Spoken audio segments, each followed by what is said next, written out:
Health news మీకోసం.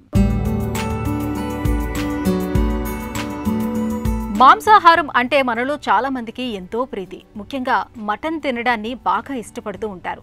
కొంతమందికి రోజు మటన్ లేనిదే ముద్ద దిగదు. అయితే ఇలా మటన్ను ఎక్కువగా తినేవారికి ఒక చేదు వార్త. అతిగా మటన్ తీసుకోవటం వల్ల షుగర్ జబ్బు వచ్చే అవకాశాలు ఎక్కువగా ఉంటాయని పరిశోధకులు హెచ్చరిస్తున్నారు.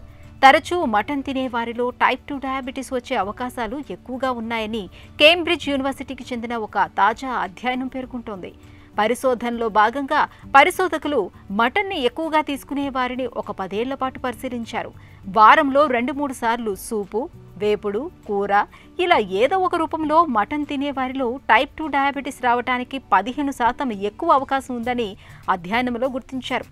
మటన్లో సమృద్ధిగా ఉండే హానికారక సాచురేటెడ్ కొవ్వులు రక్తంలో సహజంగా విడుదలయ్యే ఇన్సులిన్ను అడ్డుకుంటున్నట్లు పరిశోధనలో తేలింది. ముఖ్యంగా వివిధ కంపెనీలు ప్రాసెస్ చేసి నిల్వ ఉంచిన ప్యాకేజ్డ్ మటన్ తినే వారికి షుగర్ జబ్బు బారిన పడే అవకాశాలు మిగతా వారితో పోలిస్తే బాగా ఎక్కువగా ఉంటున్నట్లు అధ్యయనంలో తేలింది. ఈ నేపథ్యంలో మటన్తో కూడిన మాంసాహారానికి బదులుగా మంచి కొవ్వులు, ప్రోటీన్లను పుష్కలంగా అందించే చేపల్ని తరచుగా తీసుకోవటం ఆరోగ్యానికి చాలా మంచిదని పరిశోధకులు సూచిస్తున్నారు.